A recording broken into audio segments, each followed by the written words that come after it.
Há 55 anos, deixamos pegadas na poeira lunar.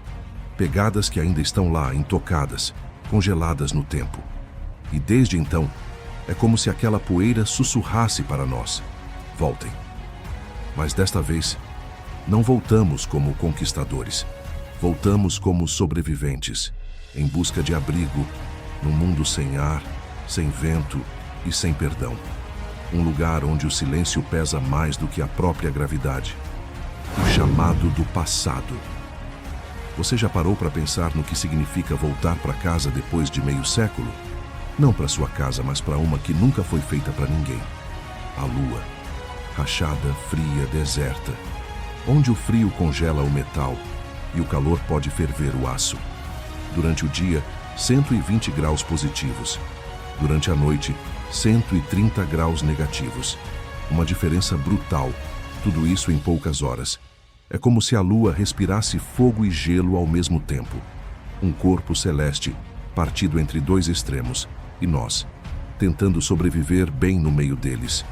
Os primeiros astronautas desde a era Apolo estão prestes a voltar. Mas, desta vez, não virão apenas para plantar bandeiras. Virão para ficar, para construir, respirar, sonhar. A quase 400 mil quilômetros de tudo o que conhecemos. E a pergunta que ninguém ousa fazer em voz alta é: como vamos sobreviver lá? O paraíso hostil. A Lua não é um lar. É uma prisão natural, esculpida pelo caos e pela solidão.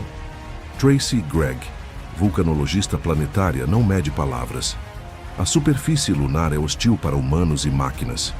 E ela está certa. A Lua é um campo de batalha silencioso, regido por 4 forças destrutivas, os 4 cavaleiros do apocalipse lunar.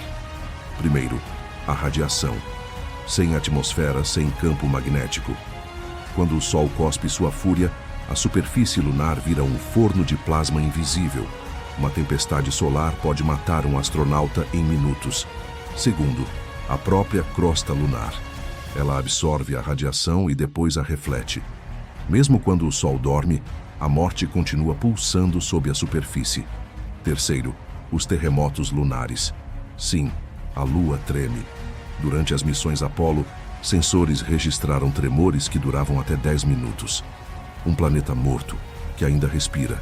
E o quarto cavaleiro, os micrometeoritos. Pedaços de rocha viajando a velocidades absurdas, bombardeando o solo sem parar. Sem atmosfera, não há escudo. Cada impacto é um lembrete brutal de que a Lua não quer ninguém ali. Então a pergunta muda. Não é se conseguimos viver lá, mas onde? O sussurro enterrado. Há bilhões de anos, a Lua era viva. Um inferno de fogo líquido e mares de lava em erupção. Era bela e letal, como uma estrela morrendo em câmera lenta. E quando esfriou, seu coração se calou.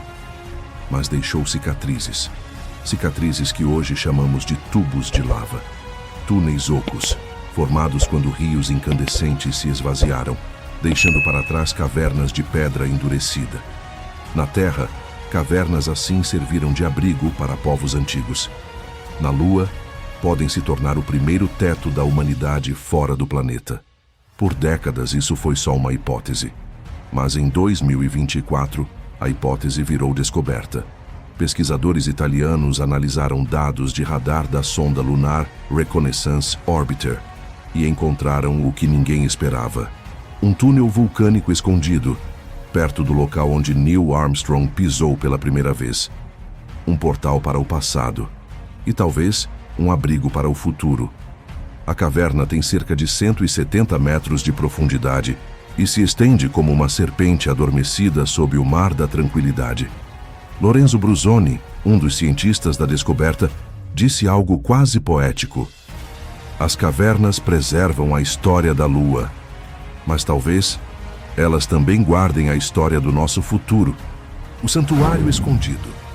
Dentro dessas cavernas, o impossível muda de forma. Ali, a temperatura é constante. O frio e o calor não duelam. A radiação não atravessa. O silêncio é espesso, mas protetor. Esses túneis podem conter gelo, armazenar recursos e servir de abrigo natural contra meteoritos. Um escudo feito pela própria Lua, muito antes de sonharmos em voltar a ela. Paul Byrne, da Universidade de Washington, é direto. Trata-se de ter um habitat onde os astronautas possam viver sem contrair câncer. Essas cavernas são o que o espaço raramente oferece. Um refúgio. Um espaço onde o sol não mata, onde o tempo não destrói e onde a humanidade pode, enfim, construir raízes fora da Terra. O risco do abismo. Mas cada abrigo carrega um preço. Descer até essas cavernas é como explorar o ventre de um mundo esquecido. Um passo em falso. E a queda é o fim. Astronautas talvez precisem descer de rapel, em gravidade reduzida, com cordas flutuando no escuro. E há um perigo maior. Muitas dessas cavernas só são visíveis porque o teto desabou. São feridas abertas. E o que resta pode não ser estável. Thomas Waters, do Museu Nacional do Ar e Espaço, alerta. Sem reforço, as paredes e o teto das cavernas poderiam ruir. A Lua pulsa. Seus terremotos, pequenos mas persistentes, podem fazer ruir até o abrigo mais seguro. Mas é isso que sempre fomos, exploradores de abismos. Da caverna pré-histórica ao espaço profundo, sempre descemos, para ver o que havia no escuro. O Polo Sul e o dilema. As agências espaciais olham agora para o Polo Sul lunar, onde há gelo, energia e sombra. Mas as cavernas conhecidas estão do outro lado, no lado voltado para a Terra. É um paradoxo cruel. O lugar com os recursos pode não ter abrigo, e o lugar com abrigo pode não ter recursos. É como se a Lua nos testasse, nos obrigando a escolher entre conforto e sobrevivência. A nova era da espeleologia cósmica. Imagine o primeiro astronauta descendo lentamente, a luz do capacete iluminando paredes intocadas há bilhões de anos. Cada passo ecoando como um batimento cardíaco no vácuo. A humanidade. Voltando ao útero da criação. Essas cavernas podem se tornar laboratórios, bases, colônias, armazéns. Um novo tipo de cidade, esculpida não por mãos humanas, mas pela própria geologia do universo. Lorenzo Brusoni finaliza com uma frase que soa como profecia. Identificamos uma caverna acessível. Estamos prontos para ser surpreendidos. O chamado das sombras. A Lua sempre foi mais que um satélite. Ela é o espelho da nossa alma. Nos séculos antigos inspirou medo, mitos e poemas. Hoje reflete algo ainda maior. A vontade humana de recomeçar. Quando olhamos para cima, não vemos apenas um ponto brilhante. Vemos um convite, um lembrete de que o universo ainda guarda refúgios para aqueles que ousam procurar. E talvez um dia, o primeiro colono lunar entre numa dessas cavernas e diga, com voz trêmula e respiração ofegante: este é o primeiro lar da humanidade fora da Terra. E nesse instante, entre o pó e o silêncio, a Lua deixará de ser apenas o destino dos sonhos, para se tornar o endereço do futuro.